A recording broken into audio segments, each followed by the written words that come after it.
If you go to the Red Door Cafe in Moses Lake, you're going to see something pretty extraordinary and bold and beautiful on the wall. Spirit 1053, I'm Erica with Cody from the Red Door Cafe. Welcome to the show. How are you, Cody? I'm great. How are you, Erica? I'm inspired because one of our listeners posted some pictures of the chalkboards in your restaurant, and I'm hoping you'll tell us all about them. So we do have a prayer board that's up. We have prayers and praises. People throughout the town and our church and our loved ones and people that come through Red Door, they give us prayers and then they come back with their praises. So we put the praises up on another board, and yeah, it's a pretty neat place we got here. I'm definitely blessed to be able to be a servant of the Lord here. I love it. I love it too, Cody. How did this become a thing? So July of 2021, my church bought the Red Door. It was already a restaurant, and our church bought it, and the idea was there's a lot of church hurt in the world, and a lot of people won't go to a church, but they'll come to a coffee shop, and they'll come and they'll get loved on like Jesus. And our goal is to, get them connected with a good Bible-preaching church. But first, that you develop the relationships. There's Bible studies here all the time, and it's been incredible.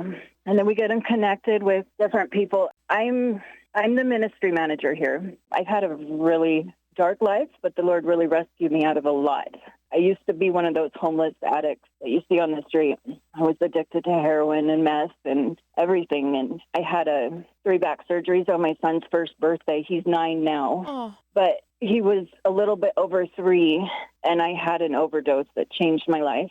I had mixed my opiates with my anxiety meds, and they had to give me Narcan and bring me back to life. And about a week later, my son was laying in bed with me, and we were just watching cartoons, and he looked at me, and his eyes just bright as can be, and he goes, "Mommy, Jesus missed you." And it changed my life.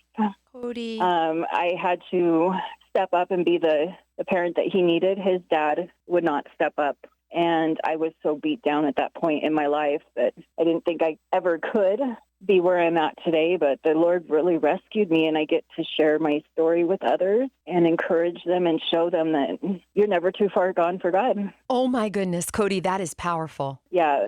I bet it feels so good to be on the other side of this story, and even more wonderful to share it with others. Absolutely. I share it with Young Life. There's a program here called Youth Dynamics, and I really went down a dark path after the Frontier School shooting here in Moses Lake. Oh. And then my God family actually died by a murder-suicide 8 months later, and it was a branch off from the shooting, and that's where I lost my mind.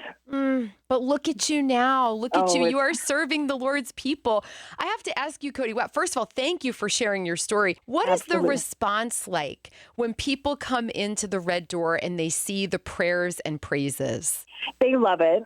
It's been really good. But there's been, of course, the enemy likes to come in and try to mess with things that are good for the Lord. Yeah. But they're going to know by the way we treat our customers and the love that we have for them. You can see it in all my workers, all their faces. They all love the Lord, and they love to serve others. And the homeless, we get to give them free oatmeal, and we pray over them, and it's pretty incredible. Oh, the Red Door sounds like a beautiful hubbub right there in the community, a place where people can come when they're down next to nothing in heart, soul, or even in body. So thank you for doing what you're doing there in Moses Lake, for catching the Spirit, Cody. Thank you. I love doing what I do.